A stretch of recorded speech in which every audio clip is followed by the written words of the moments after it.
So let's start. Welcome all of you to a rather interesting talk. This is life lessons from an engineer, but not just any engineer, a spiritual engineer. So some of you may be wondering what does that term even mean? But then no better person than Dr. Anil Rajvanshi to tell us about what does a spiritual engineer mean. He's very well known. He also was awarded the Padma Shri in 2022. But let me just still read a very short biography of him. So he did his bachelor's and master's degrees in mechanical engineering from IIT Kanpur. So he's an alumnus. And his PhD was in University of Florida, USA. Now, after receiving his PhD, he taught there for about 2.5 years and then did something that, according to his own words, that young men of his age and education rarely did those days. And I can add, it is still rare in these days as well.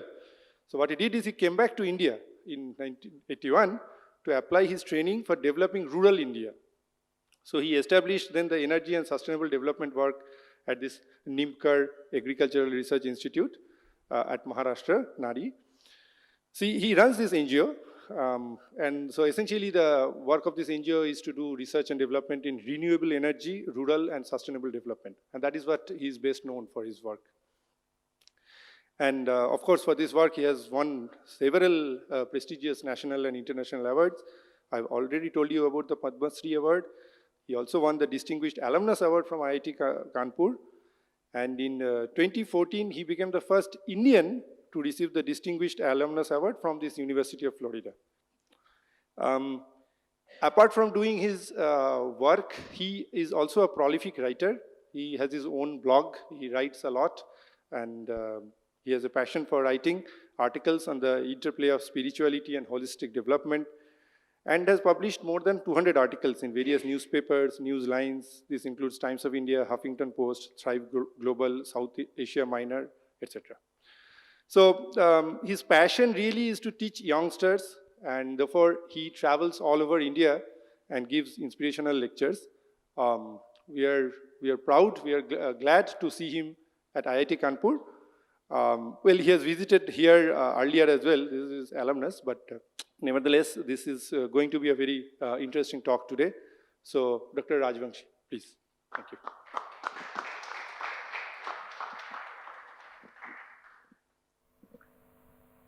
Good evening. I wish there would have been many more, whether it was not publicized enough or else people are busy in their own work, because it is for you young people that this talk is about. And I wish, naturally it is being recorded and I'll put it on my YouTube and we'll share with you all, and I'm sure the publicity cell of IIT Kanpur will also share it with you. Now, before I start, I would like to thank Dr. Ganesh, the acting director, who very kindly invited me, and I would like to thank Dr. Arnab, who did the logistics part, but I would really like to thank my dear friend Dr. Kantesh Balani, who is the Dean of DORA, for a lot of things to smoothen out my coming here.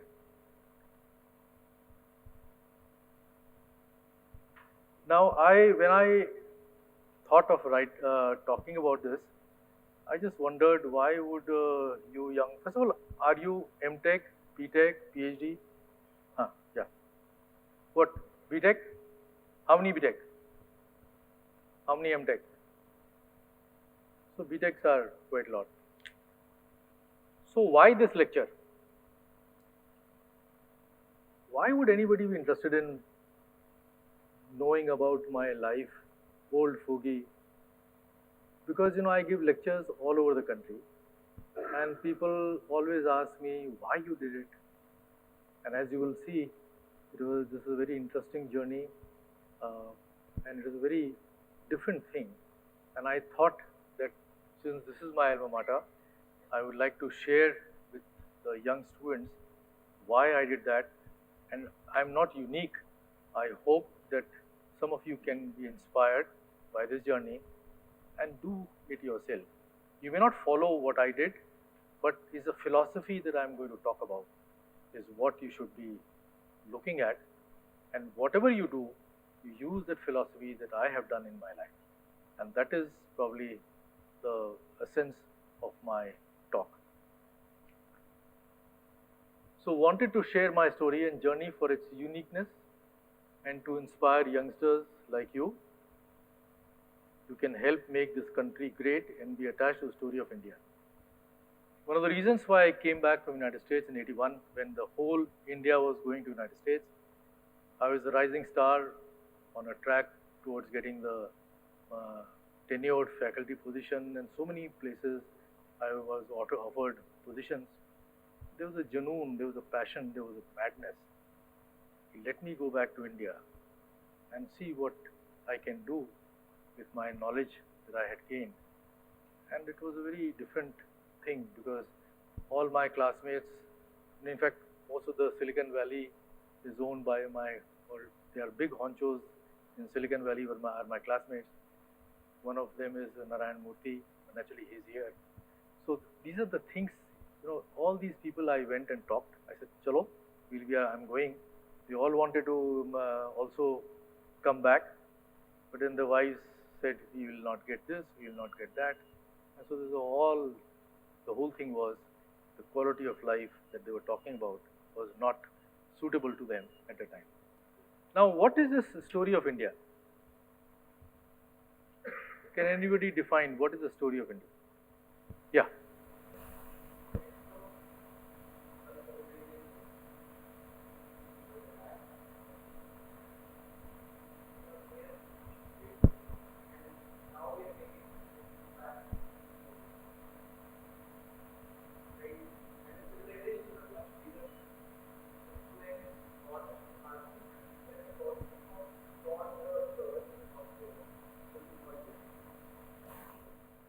The great spiritual and ethical traditions and philosophical thought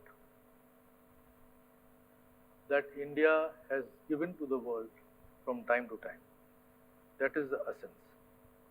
And this essence, if you know, if you study, and as I'll show you that I was exposed to this from my early childhood, and that got hold of me, and somehow it remained at the back of the mind that this is where I belong, this is what I should do, and this is how I can make a difference.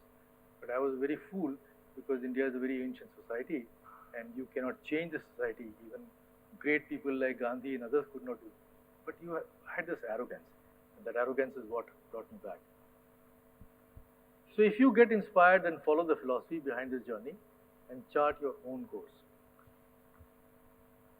It's very difficult to compress 65 years of my life that I am talking about, starting from IIT Kanpur in '67, in just 40 odd minutes. But I'll try, and I hope you will get a sense of it.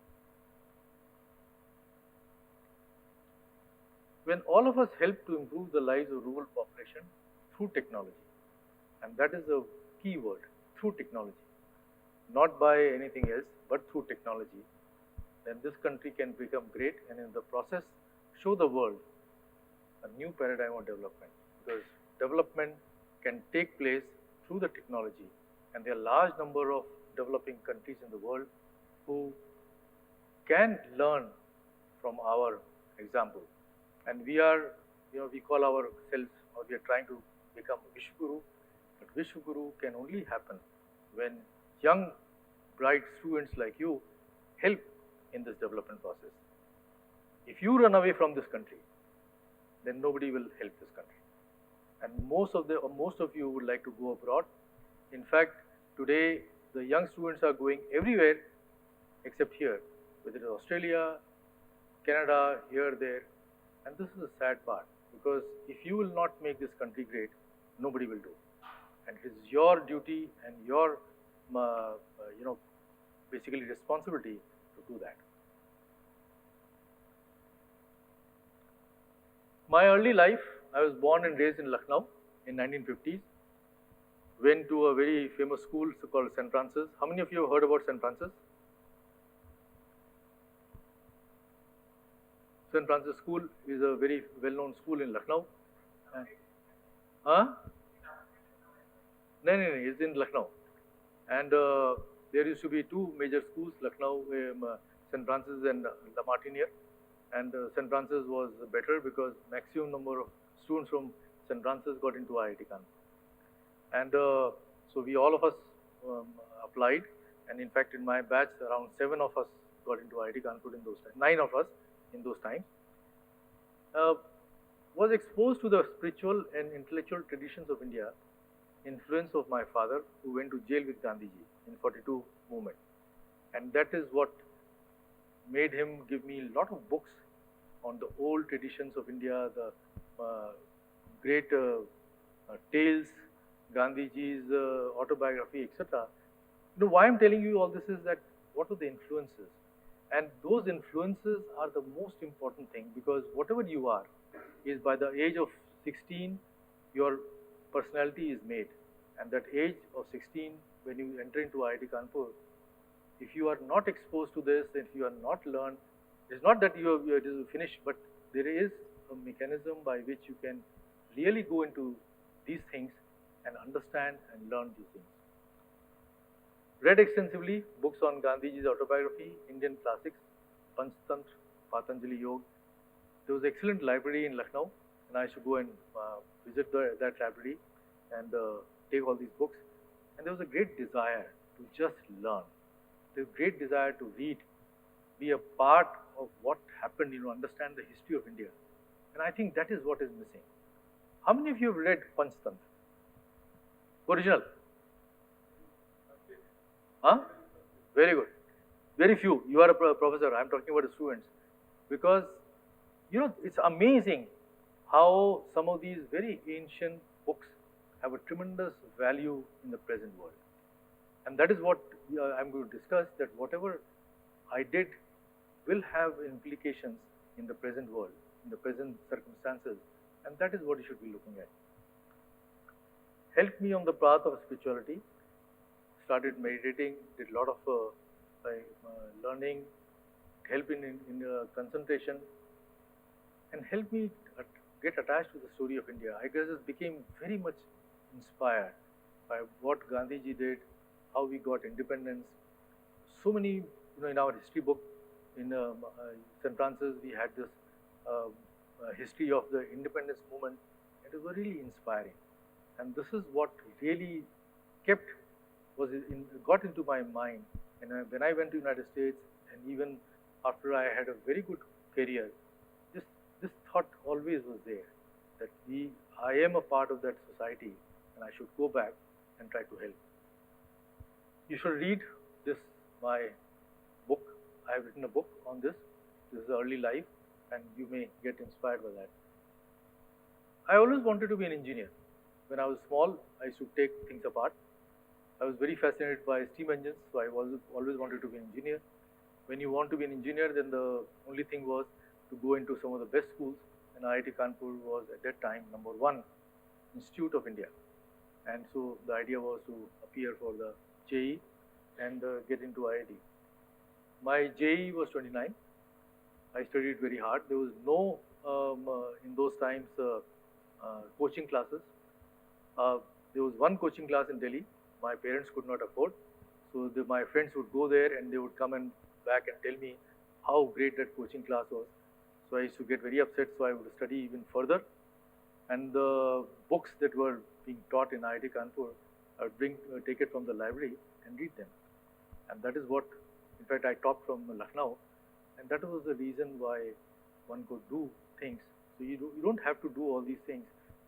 And in those times, the JEE was more focused on what you know, not the passing exam technology that you have today from the quota and etc.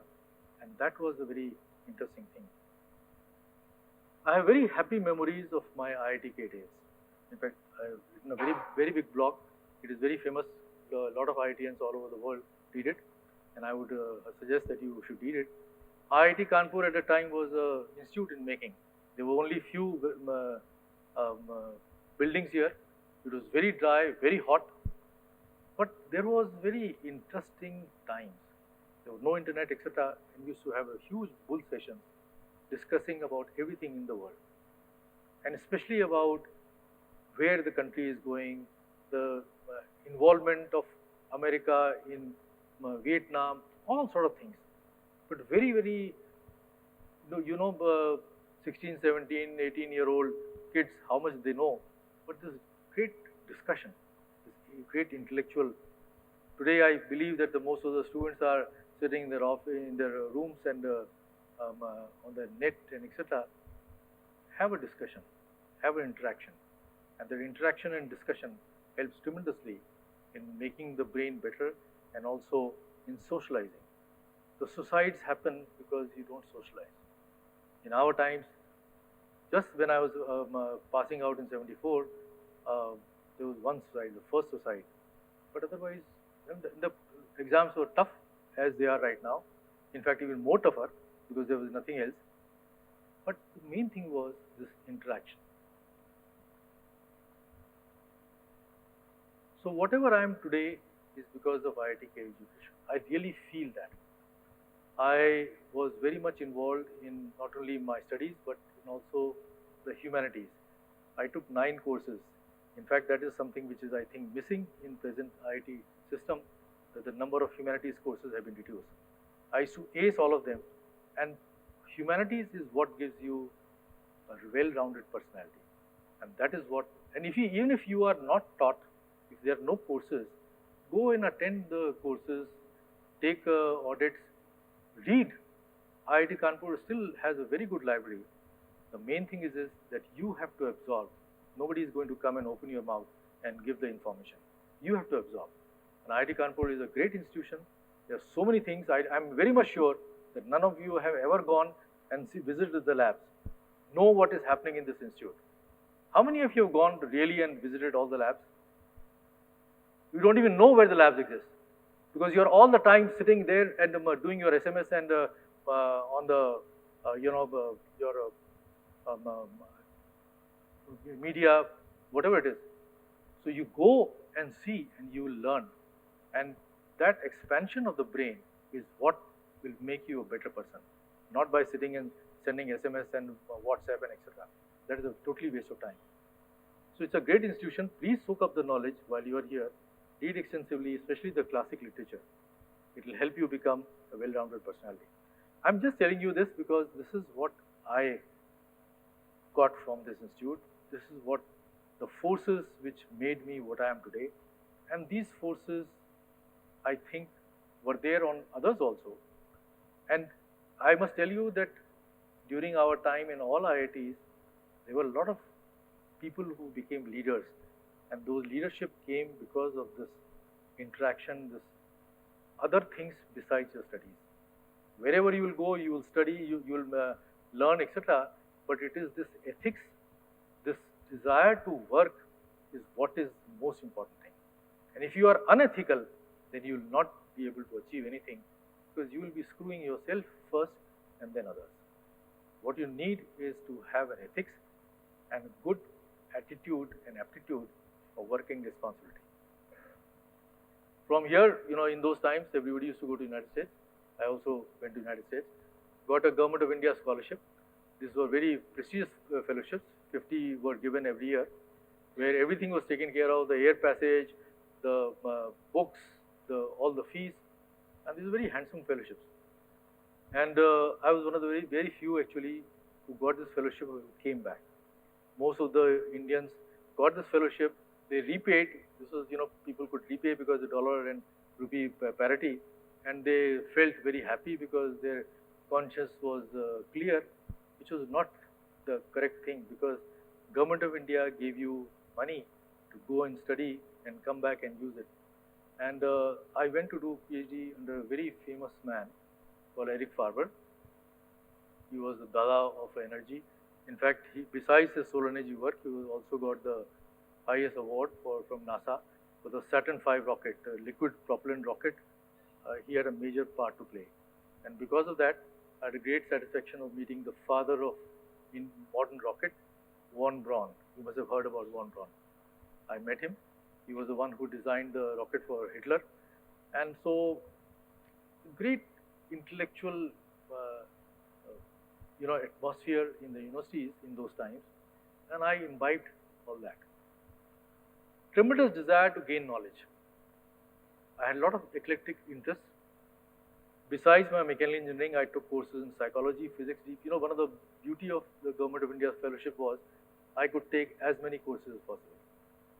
People were very focused. When you go get a scholarship from the university, then the professor will tell you, you work only in this. You take courses only on that, and that's all. So they were my friends who had 3-4 years PhD, 3 years PhD, some courses, papers, and out. I was very lucky with this fellowship and the desire to learn. And my professor was very renowned, so he never interfered because he valued the scholarship. And that, to my mind, is a very important thing. And those type of professors are everywhere. You have to find out. You have to look at even in IITs, etc. Nobody will come and give you by opening your mouth. You have to find out. And if you go and interact with them, then you will learn a lot. The reason why I'm telling you is that this desire to learn is what sometimes I find missing in the youngsters. And that is not a very good thing. Because all the time, if you are thinking about money, if you are thinking about your career, you see, career and money will come. If you have your intellectual capital, then the career, money, everything will come. If you are only looking at money and career, then coming to IIT was the wrong thing. You should have taken a bank job. And the better thing would have been to become an expert at dacoit. So you take care of ATMs and other things, and you will earn much more money. And even more than that, you become a politician, and that is even better. So there was a tremendous thirst for knowledge. Living only good life somehow did not get into the vision field. Lived in cheapest dorms, no AC, and drove a second-hand car. When you should read my book, 1970s America, an Indian Student's Journey. I think so all my things are available free on the net. I made it available free because I want the youngsters to read that. That there is something more to life than simply looking about your career and your money. And when you become focused and have a genuine for learning, then it gives you a tremendous high. And even at this age, my 74, I enjoy learning. I enjoy interacting. That's the reason why I come. Otherwise, there's no need for me to come. I enjoy interacting with the youngsters. And I wish there would have been many more so that I would have interacted. And tomorrow I'm here and I would like to interact. Send the message to your friends. If they're not involved in integrity, they can come to the guest house. And I would love to interact. 7 years state, University of Florida. 4.5 years I got my PhD and 2.5 years I taught. It was one of the happiest years of my life. No pressure of anything, just the knowledge. In fact, I was getting whatever money, as a professor. There were a lot of people who used to go to the head of department that we need more increment, etc. He used to always tell that Anil never comes to me. Because I always thought that what I was getting was enough. I was living in a very simple housing. We both were married. I met my wife in University of Florida. She was also doing a PhD. And so it was a very interesting time. The whole focus was how to learn and then try to see if something can be done by going back. So this is the URL of my book, 1970s America. And I hope you read and be inspired. So in 1981, I returned to rural Maharashtra. Going from Lucknow to IIT Kanpur to University of Florida, one of the very good leading universities. Now it's number 5 in the top universities of public universities. And even at that time, the engineering, etc. was very good. And suddenly coming to rural Maharashtra, in a place called Phaltan, from where even when I had to make a phone call, I would hop on the bus, go to Pune 4 hours and make phone calls. There was a janoon, there was a passion. There was just the madness that if I want to do something, and when you have that genuine madness, it really catches hold of your brain. All the pinpricks go away. you don't think about other things, but about what you want to do in life. I never asked, when I came back, there were quite a number of the staff members in our institute, and they used to always say, this is a very small place, small institute, what will happen to me? I said, I don't give a damn about it. I am working, and I never cared about it. And slowly, things happen. When you do interesting and good work, people come to know about it, and they start knowing what is happening, we should help, etc., etc. All the awards came, in fact, my classmates, they all thought that I was a fool coming back to rural Maharashtra with no money, etc., because they were making a huge amount of money. And now they say that you had the best life when you are the most decorated member of our class. To them, the decorations make a lot of difference. It doesn't bother me. Just you should be happy in whatever you're doing. And if you are happy, whatever you do, it's your choice, your calling. But whatever you do with passion and happiness and excellence. And things will happen. And this is the fear that I see in a lot of youngsters. They're all the time fearful. They're all the time looking for money because what will happen then? What will happen here? You are starting your career at the age of 20, 21, the fear of the world. You're starting your career with a huge amount of baggage, and you will burn out, and this is what happens. People burn out very rapidly. They are all the time thinking about the things which you should not think, rather than being focused on the work that you should be doing. And that is what is, this is the philosophy that I would like to tell, and this is one of the lessons of my life. Did not bring anything after staying for 7 years in United States, no refrigerator car. In fact, at the customs, commissioner, he got very upset because I brought all my books in the boxes which were Johnny Walker, Shiva's Regal, because these boxes were available. And he kept on thinking that why would any idiot bring 1.5 tons material and nothing in these boxes? So I had a very long list of each and every box labeled properly. I gave him the whole file. I said, you can look at it. If you find one bottle, you take the whole thing. And after maybe 4 or 5 hours, he said, I've never seen a more stupid person in my life. That after 7 years, you never brought anything. People bring cars, people bring, because 7 years was a very long time. And in those times to bring, I said, but everything is available here. And why do I bring things which I may or may not need? And we survived. Phaltan was a place where you could not even get a cup. You had to go to Pune to get a cup. But so what? Because these things did not matter that much. If you think about these things, then you are being a very ordinary person. This lecture is for people who want to do something else in their life. This lecture is for people who inspire to be wonderful. And from IIT Kanpur, I believe and I hope that you will be the leaders in this world. And this is what I'm trying to tell you.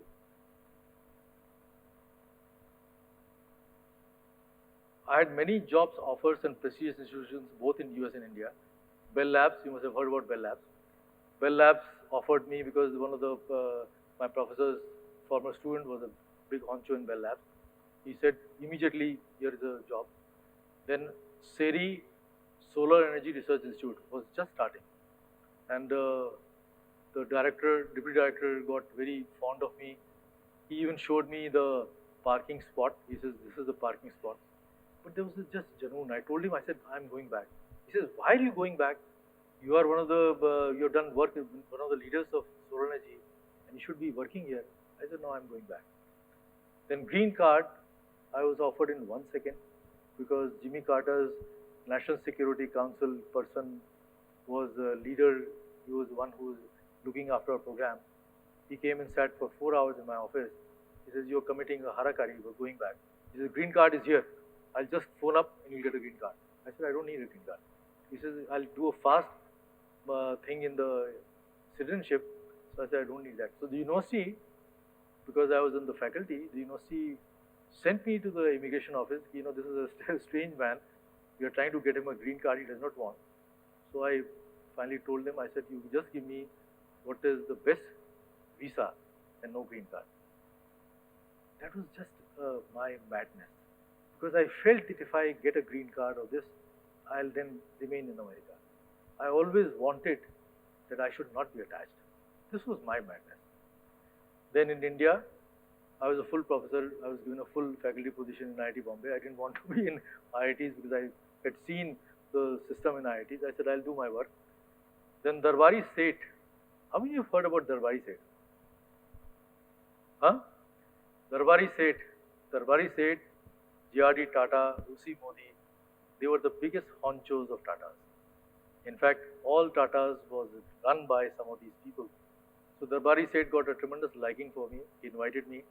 He says, here is a big job for you, the directorship of Tata Energy Research Institute. So I said, no, I'm going to the rural Maharashtra. You help me there. So it is, you read that in my book. It's a very interesting story. Tata Chemicals. Yeah. So just read that because this is the Junoon. Because if you want to do something different, you have to have the Junoon. Because if you're all the time dithering, no, let me see if I can get more money, more things from Tata's, more this, you'll not have to do it. Just do it. And totally ill-prepared, always jump first and then think where you have landed. If you think too much beforehand, then you will not take the risk. You should all be bank managers. If you want to do something wonderful in your life, take risk. And taking risk is the most important thing. All the time you talk about startups, but you do not know a damn thing about startups. And startup is really risk-taking. But you do not know, and that is why the startups fail, because you just want, you'll get a lot of money, you spend it on yourself, and that's the end of it. So that is something which you should be looking at. So initial hiccups were very much 6 months being in Phaltan. I got this tremendous doubt whether I have taken the right decision. I got this land, the throwaway price. This was right in totally barren jungle. We used to have jackals. Still today we have a lot of snakes. Occasional wolf came. There were panthers couple of months back. But we just built a house, and it was very easy to and cheap to build a house. Nobody would come to work in our place because it was very isolated. But after 30-40 years, it's a really beautiful jungle. Because we just grew trees, my wife planted trees, and we left the nature take care of. And this is what gives you tremendous satisfaction. You see the things growing and becoming something which and everybody used to laugh. Why are you growing trees? You should be planting and should be making money out of farming, but you grew trees. And all this is, you see that. Never look back. Staying in a lonely place without any fear. Fear is the main thing. If you have fear, then you will not do things that I did. And I believe that in whatever you do, if you do it with fearlessness, then you will do wonderful things in life. You run away to other countries because you have fear. Nothing will happen in this country. Why? Have you stayed in this country long enough? Have you done work in this country? Have you done things that you want to do? Because you have all the time fear. And it is the fearlessness which will give you this power to do something wonderful. And that is the lesson that I have learned, and I would like to tell you that this is something that you should imbibe. So the biggest lesson, become fearless, do internal introspection to remove fear. Don't listen to other people. My father, when I came back, he thought that I was the biggest fool. He said, I sent you to best schools, this, etc. He didn't send, but that is what he claimed. And now you are spoiling your life by going and staying in this rural, full of a place. That is something that you should never listen. I always listened to my inner voice and did. And that I could do it because of the fact that I was fearless, or at least I had very little fear. And if you are all the time thinking and fearing, you'll never take that plunge. Fearlessness removes insecurity and greed, and is the engine of doing interesting work and thinking deeply about issues. In fact, I have met some of the people whom you read in the textbooks. The father of hydrogen bomb was my colleague in University of Florida. Have you heard about Stanley Ulam, the great mathematician? So I used to ask him. I said, "What made you go into?" He was one of the leading figures in the Manhattan Project. He says the desire to learn, desire to know what is happening. I said, "Did you think about how it will be used?" He says, "We never thought about that. It was just the desire to go into the unknown, and that could happen when you are fearless. If you all the time thought about fear, this will kill so many people, that happened. But the question was they were going in a totally uncharted territory, and the focus was, how do we do this? What does nature tell us?" It's a very remarkable story. If you read, in fact, the people that you must have seen this Oppenheimer movie. I knew a lot of people personally, and that is a very. In fact, that movie was all horrible. There were so many things happening behind the scene, which made it so interesting. And the life at that time so hard. When they worked in Manhattan Project that got forsaken place in the New Mexico, very hard life. But they did it day and night. That is what genuine and passion does. If you want to do something interesting and different in life, then be a mad person like me. So welcome to the club of madness. If you want to just always have a soft life, always feel comfortable, comfort zone, then you'll never do anything. Madam brought me back to Phaltan. So that is, we both, we both wanted to come, but we did not know where we'll go. There were always plus and minuses. I thought that if I have something of my own, then I have a total freedom. No matter it was what it was. And I'll tell you a very interesting thing. When I came, because our parents knew Kirloskar, S.L. Kirloskar. In those times, S.L. Kirloskar and G.R.D. Rata were the only two people in India who had their own personal plane. Every Tom, Dick and Harry has a plane. So I went to S.L. Kirloskar and I said, "You please lay the foundation stone of my lab." So he sent his driver means pilot. So he went, circle, took the photograph. He says, "There's nothing."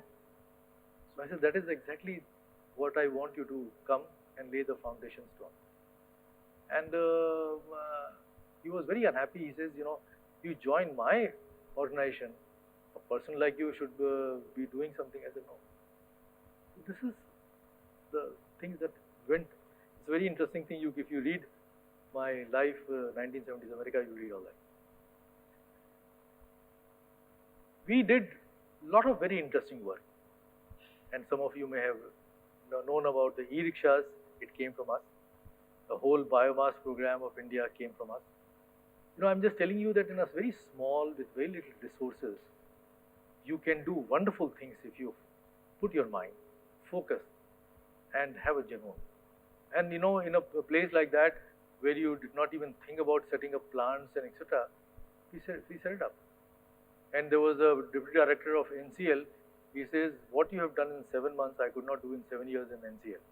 Because there was just this genuine. Continuously, you used to work and you used to do things. Because the idea was to find out what is possible. So when I came, this is the lantern, because the electricity situation was very bad in Phaltan. So coming from America, etc., and then you come and start reading in the lantern. So as a mechanical engineer, I started thinking, this thing has not changed in the last 120 years. What can be done to improve the quality of light? And we were probably the first group which really did a lot of very major work on improving the quality of light from a lantern. And when we did that, then I started thinking about why use kerosene, because 80% of kerosene in those times was being imported from Russia. Why can't we grow our own fuel? And that put me on the path of developing ethanol from sweet sorghum. And we pioneered. Today, there are large program in this country producing ethanol from sweet sorghum. And we pioneered that. You can read all that in the our site and other places. What I'm trying to tell you is that all these things, because the problems are right in front of you. If you keep on thinking, somebody will come and give you the problem, that will never happen. If you see the problem, try to solve it and use your science and technologies. So we set up the first pilot plant in the world of using solar energy to distill ethanol. It was very interesting. In '87, I went to Germany to present our work. The Germans could not believe. They said, in a rural Maharashtra, you put this plant which was producing 50 liters of pure 95% ethanol, because they were still working with the test tubes. One can do a lot of very interesting things. And when you read that, there's a famous book I have written, Romance of Innovation. All the work that we did in renewable energy, and this is all again freely available. Read that. What forces, what things happened, and how we were able to take it. By going to the fundamentals of engineering, by not having enough machines and enough equipment, but thinking fundamentally. So by doing simple experiments, you were able to get very good data. Then you had to analyze it and get very good answers. This institute was started by Nandini's father in 1968. Again, as a need, he saw that there were not enough good institutes to do research and development in seed production. So he set this up, that we should be able to do R&D in seed production and try to help the farmers. We do engineering and science for development, very little focus on social issues. When I came back, I said to myself, if Gandhi could not solve the problems of this country, who am I? So I should stick to my technology, and that is what we have done. Tackle local problems of environment and energy, and so one was the lantern, other was Western Maharashtra is a sugar cane growing area. Large amount of sugar cane is grown, it is harvested, the leaves are left behind, and the farmers put the fire to it because it's a disposal problem. This is 1981-82. I said, what a waste of energy. It was polluting everything. So that is how the National Biomass Program that we developed. That every taluka, we have enough agricultural residues. I should be able to produce all the electricity. The government of India ran that program for a very long time. In fact, even today, all the talukas of the country have been mapped, their biomass potential, and this came from our study in 1990. And around 10,000 megawatt power plants have been put based upon that. And then we also set up a 0.5 megawatt thermal gasifier. This was also a very unique gasifier where IITs and IICs could not do it, and we did because we just kept on working on it. It's a focus, it's a junoon. You have to continuously keep on solving small problems, and you can achieve anything you want. And if you solve one problem and go and sit for 3 days in coffee cafe day, nothing will happen. And we continuously kept on working. It's genuine. A lot of people would leave me, but there was a genuine. And finally, the last one that you see is the e-rickshaw.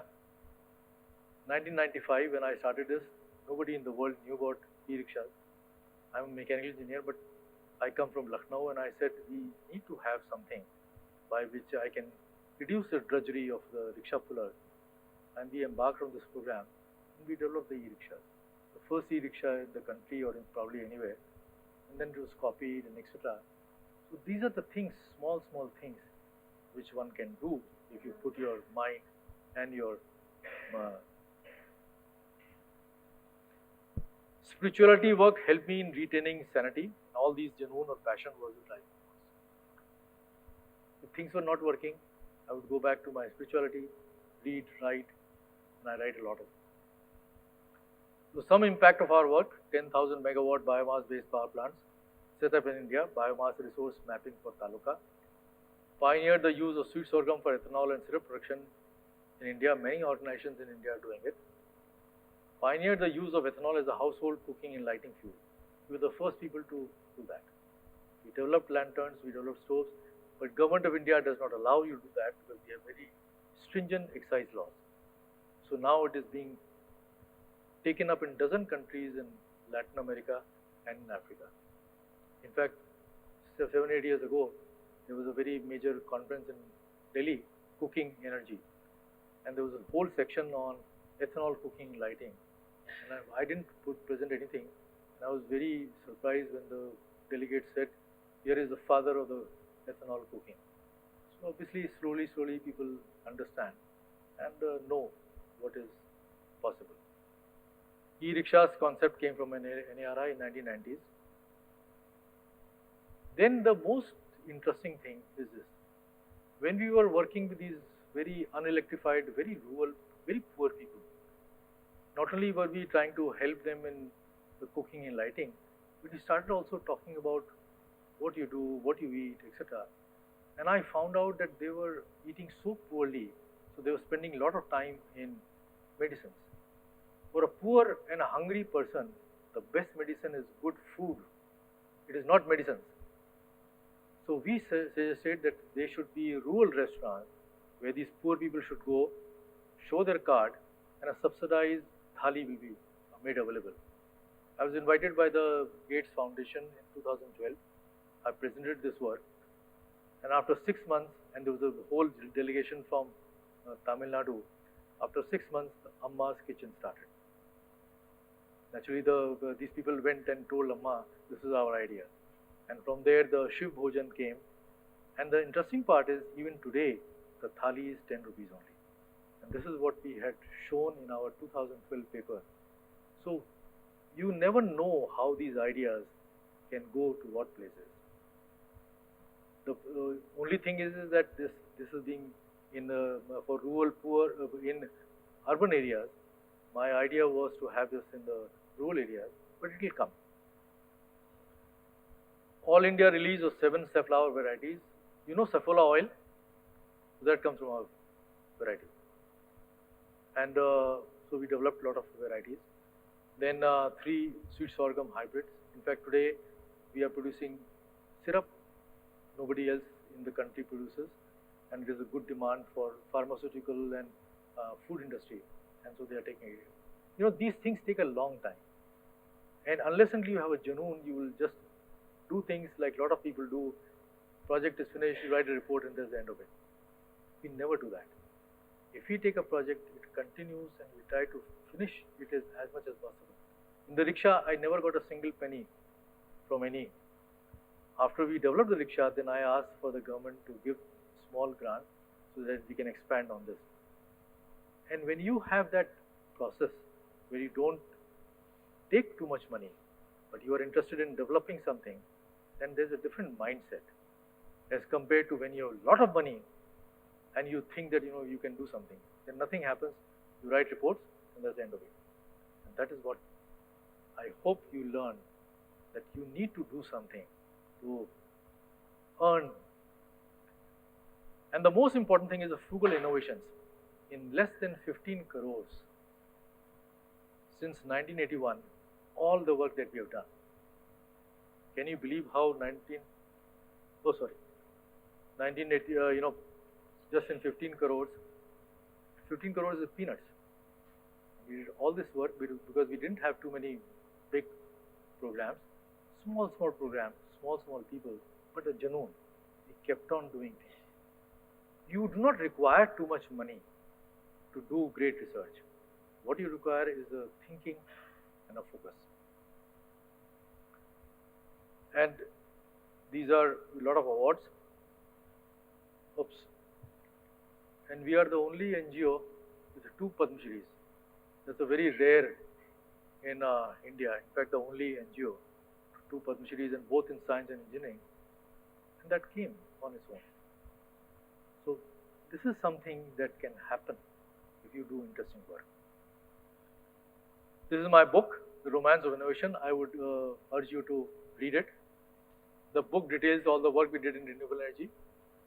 But for a huge country like India, we need many more efforts like these to make a dent. This is just one. We should have thousands and thousands of such institutions.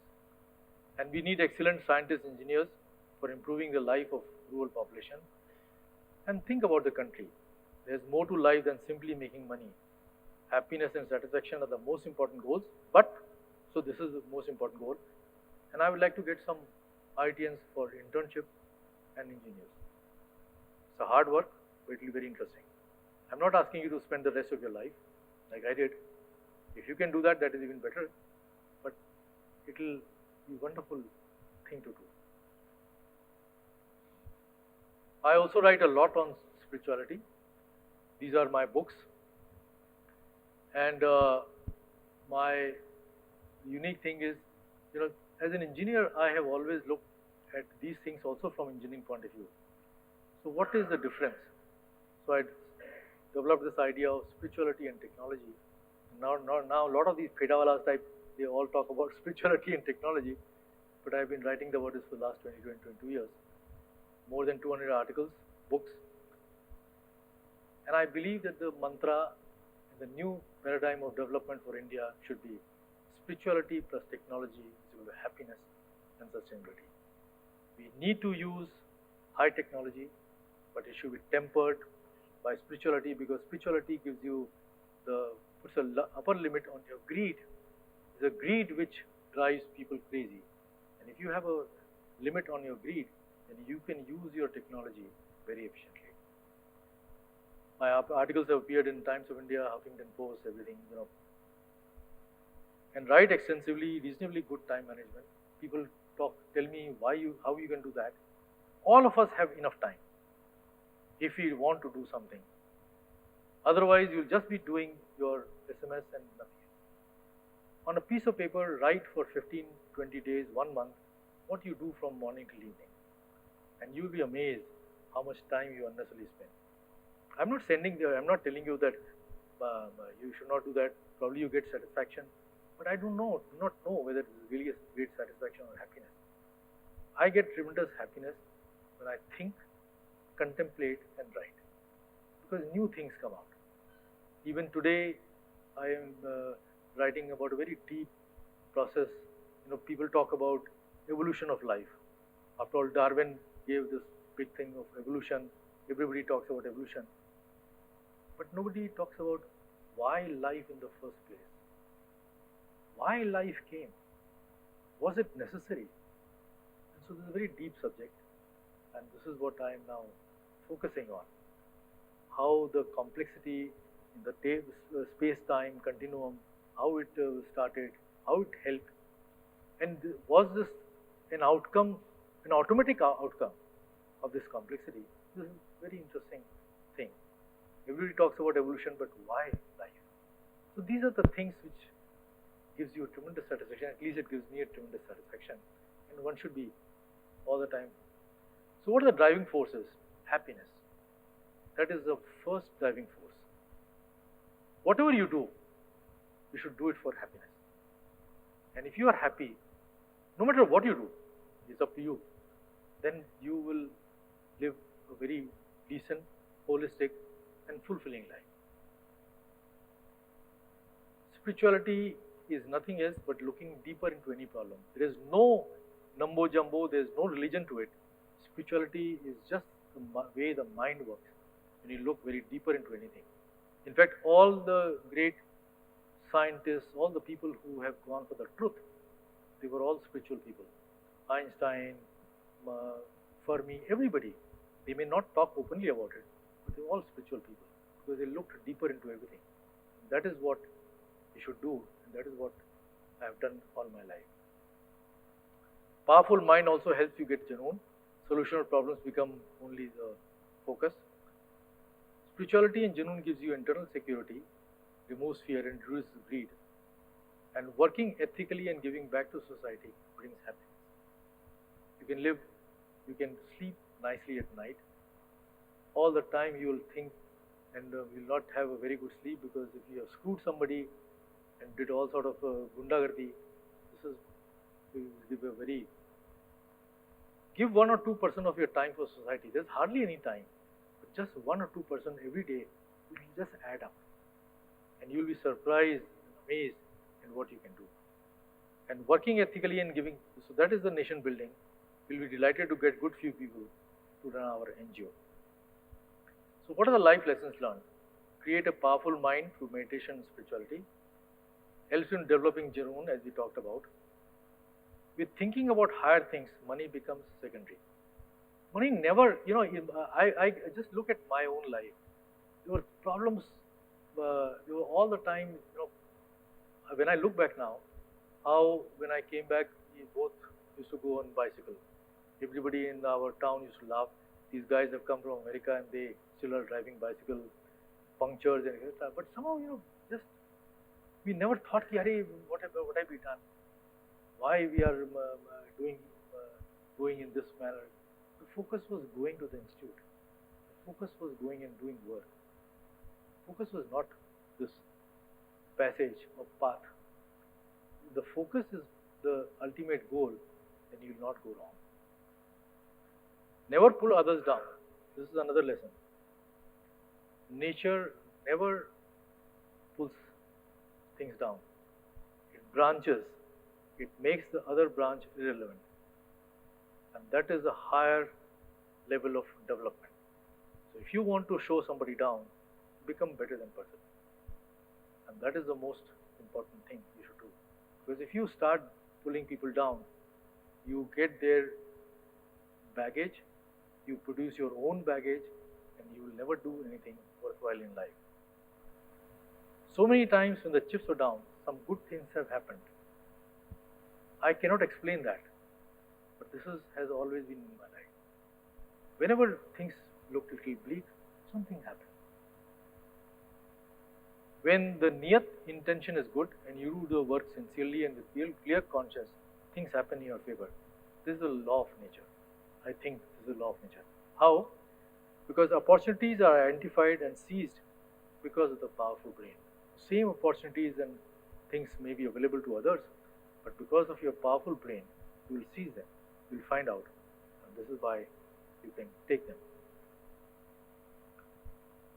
I have always felt blessed that there are higher forces who have looked over me, has given me a sense of security and removed fear. And I have always felt that if these forces I should understand. And that is the reason why I went into spirituality, trying to understand how the world, how the universe functions. What are the forces by which the destiny of human beings are governed? And there is no religion or anything. It is just the process, how nature works, how evolution works. And this is a very amazing thing that you can. And I have done, you can read my writings, and always be grateful to those who have helped you in life. And you can never repay it. Remember that. Repayment, this is a very bad thing that people say, no, I have repaid it. You can never repay because at the time when somebody helped you, those circumstances are very different. Time does not move in other direction. It only goes in one direction. And the complexity makes it a very different thing. So always be grateful. And when you are grateful, then it gives you humility and ability to learn continuously.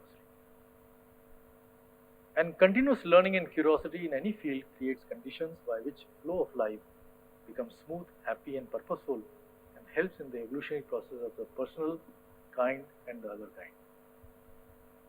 And use your IIT education to improve the lives of rural poor through technology. Then only we can make this country great and become a Vishwaguru.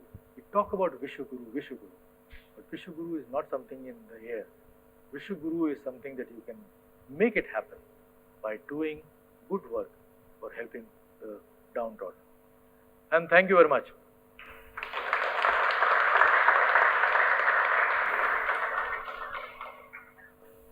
So this is all my writings. The journey from IITK to USA and back to India. Romance of Innovation. Untold story of e-rickshaws. It's very interesting. You should read that. Please take this down. Yeah. So, just hold on, just one second. Before that, I'd request Professor Kantesh Balani, Dora, to say just a few words of appreciation. Okay, whatever. Okay, fine. Questions, maybe. No, So hold on. Just one thing Just one is that you can ask all the questions now, and as he said, he's available tomorrow the whole day in VH. So if you want a deeper discussion, longer discussion, you can also do that. So maybe in the interest of time, and you can ask probably one question and have a. So, Identify yourself. sir, I'm Siddharth. I'm a fourth year undergraduate student and I'm doing a dual degree in civil engineering. Huh? I'm doing a dual degree in civil engineering with a specialization in environment. Okay. So I'll just stick to two of the most pertinent questions for now. One, you mentioned you had some offers like from ISC Bangalore, Tata's, and all of these institutions were, from the history that I read about them, they were set up around one person, and that person was given the leeway to build whatever they want to do, the research they wish to do. So, why did you want that ownership over your work and not have the muscle power to, maybe even do bigger stuff? That's one question. And second, I was just thinking while you were talking, like, you're probably 73 or 74. I can't tell if you were born in 50 or 51. And this is the first time I'm seeing someone with so much vitality at that age. So, how? First question. When I wanted to come back to India, I visited all these institutions. I went and talked to people who were doing the work, and I found there's a lot of politics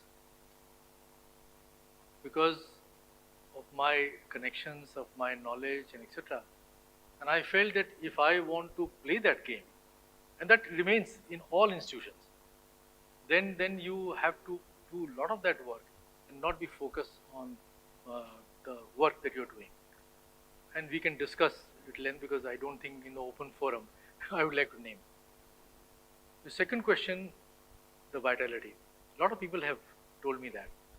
It all comes from that deep thinking, that process. And when you do deep thinking, then you would not like to be lazy. Lazy means that you are all the time thinking about new problems, etc. And that gives you vitality and the youthfulness. That happens. You become like a vegetable when you stop using your brain. Brain is always used, even when you take your child or grandchild, but it is the higher quality of thought which gives you that vitality. I've answered both the questions? Okay. Yeah. Yeah, next.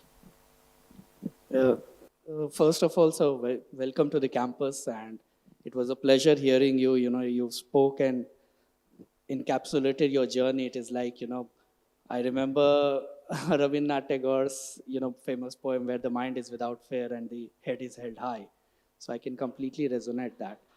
I work at the Students Placement Office, sir. I'm an employee here. I'm an institute employee.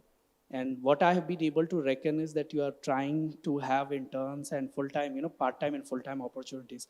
So can we facilitate that through our office? Oh, most welcome. I'm always open. Yeah, so. And I'll be delighted. After all, it's in my alma mater. So, but I want people to come with an open mind. And if they think, because I had quite a number of interns and people from IIT Kanpur. They came, they started working.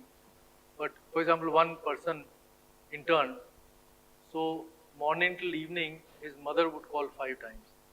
Why the hell you are there? What are you doing? mm-hmm. See, this pressures, one of the things that I feel very blessed. Today actually also happens to be the marriage anniversary of my parents. Oh. Now they're both dead. The reason why I'm here is because of my parents never interfered in my career. After I got into IIT, they said, that's it. Sure, my father sometimes would not be happy with my decisions, but I didn't care about that. But the thing was that today there's a tremendous insecurity that the parents bring on their child. And that is not a very healthy thing. Because, after all the students here, they're not, breast suckling kids. They're all grown. And they can make their decisions. Leave them to that. All the time, the insecurities of the parents, they'll plan everything. This is a very unhealthy thing. And I hope that the students do have the power in them. Just like I said, I never listen to anybody. Have that. and do it, because everything right from beginning till the end, and then you will become the same. Right from the beginning and the end, you will also do the same. So I'll be delighted. I'll be really delighted to have you. And I'll be very thankful. Yeah, and maybe we can connect on some more aspects Sure. later on. My email is here, and Yeah. you're most welcome. Sure. So I'm looking for. And I think I'm also aware about the lecture you recently delivered at IIT Bombay. So prior to this, I was a project manager at IIT Bombay. Okay. So maybe I know a couple of people there whom I think you can also collaborate. You see, that what happens is that I gave the institute lecture last month, 2 months ago, and there were a lot of students who were very excited. Sitara, the whole Sitara group, the director, the chairman, and out of sight, out of mind. And I said, please come at least see what is happening. Nobody came. So that is something which is anyway. You know, you can take a horse to the lake, but you cannot make him drink. Yeah. Other questions? Yeah. So congratulations again on this marriage anniversary. So we all wish you. Okay, anyway, next question. Yeah. They are both gone. Hello, sir. It was a wonderful session. I liked it a lot. Sir, I wanted to ask, in your college days, at that time the courses might have been very much difficult and all, and still you managed to read so many books, and of course you might have taken care of your health and friends, socialize and all. How did you manage to do all this in your college time? Like, See, everybody has a time you can do. I was a student leader also. I won the election with the third highest majority. Did all sort of kurapati, but still got enough to get 8.1. You have to attend the classes. Most of the times I find the youngsters bunk classes. If you go and attend classes, no matter whether you are attentive or not attentive, something will get into it. And you should be sincere about yourself. Why have you come here? You should also understand that Government of India is really subsidizing your education. And it's a very sad thing. Subsidize education, then you leave this country and go abroad to help America, whatever. Even today, you are nowhere in the world will you get subsidized education as you get in India, and that too the Prime Institute. In our times, it was even pittance. In fact, when I entered into IIT Kanpur, that was a time when all the books were made available free because of the United States. All chadars were free. The takiya glove were free. All those were, but very soon within a semester, it all vanished. But what I'm saying is that the amount of money that the Government of India is spending on you, please be sincere about it.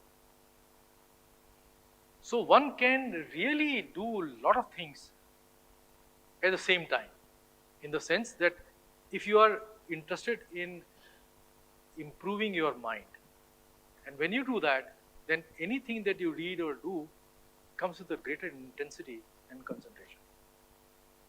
but like, even if we try to, like, I try to do a lot of things, not a lot of things, the things which I'm interested in, but if I try to divide time or do something, one or the other thing, it feels like it's left out, or even if I try to do all of things, the quality gets compromised or not doing it properly. Because you have fear. You should not have fear. Whatever you are focusing. I'll give you an example. My father went to jail with Gandhiji. I was born 2.5 years after Gandhi, so I never met him. But I met a lot of people who worked with Gandhiji. And I always feel that if he was alive, he is the only person I would have really wanted to meet him. Gandhi had a tremendous focus. So there was one guy, he wanted to meet Gandhi. And he was given 2 minutes. So all his other people were very surprised. 2 minutes? What will Gandhi? So when he came back, they asked him what did happen. He says, in 2 minutes, I felt that Gandhi's 125% concentration was on my problem. Can you say that about any of the politicians today? They will not even focus for 1 microsecond. With millions of. That was the power of Gandhi's mind. Anything that he did was with tremendous power. And when you have the concentration, then you can do, you'll be amazed. Small things will add up. This fear that you have, oh no, something will be left behind, because then you're not focusing on the craft. Okay? Can you also like Yeah, share please, the please. So details maybe of- maybe there are other questions. As I No, said, he will not be the here question, tomorrow. Just like you said that tomorrow you are free if you like to have conversation. Yeah, sure. So you Details discuss of it. among yourself and decide. Okay? He is staying in VH, so you can go and meet him. Of course, Yeah. you know the sensible times to go and meet a person. Yeah. Yeah. Yeah. Question there in the end. You should give. You should probably tell the times when they should come and meet you. Anytime around 9:30, 10 should be all right. So 9:30 to let's say 12:30 or something, and then again. Let us, anyway, let's see how it goes. Okay. Hello, sir. Good evening. So I have one specific question. So how much the Gandhian philosophy helped you throughout your journey? I can't hear what is it. Sir, how much the Gandhian philosophy that you have spoken about it, how much it helped you throughout the journey? Can you give some specific example, anything? Yeah, read my book. You'll see some specific examples. Read it. I think you'll enjoy it. Thank you. Okay. So just one thing. So there is a workshop on semiconductor with so that is from 9:30 to about 12:30. So if people who want to attend that and also meet him, is there some time available after lunch? After lunch, I would like to. I take a nap. So maybe 3. So yeah, so 3:30 to 5:30 whatever. It should It will be. be cooler also, and under a tree we can talk. Okay? Sir, I need people. Yeah. This is always has happened in my lectures. People get very excited. They want to talk this, etc. But then everything finishes. sir, despite many people advising you against it, you are confident and you took it on. So what did you base your confidence on? Because everyone around you were advising to you against it. So what is it based on? Maybe madness. I didn't know. To be really honestly, I didn't know what will I do, what is the end. Just madness. I wanted to do something. So are you satisfied with what you have accomplished? Of course, yes. Otherwise, I would not come and talk to you. Thank you, sir. Okay. Are there any more questions? Maybe Professor Balani, do you want to say a few words about him? Because you know him for a long time, it seems. So actually, I just wanted to actually emphasize again, I think its journey has been very inspiring, and I also always look forward to hearing him whenever he comes. But I really would say that I think we need to have more attendance. I think what journey I think he has gone through and the lessons he has learned and also is sharing with us. I mean, we really respect his time, but I think at the same time we should have had a little bit more of sensitizing students to come and attend. Yes, a different thing. He already said that, we can bring a horse to a well, but we cannot force them to drink. But nonetheless, I think whoever are here, I think they have learned a lot, and I think your journey definitely will inspire us. We very sincerely thank you and Nandani madam for being here. And I hope we learn and I think keep or generate that madness to do things very differently. So thanks a lot for your time and being here and also inspiring us always. Thank you. Thanks.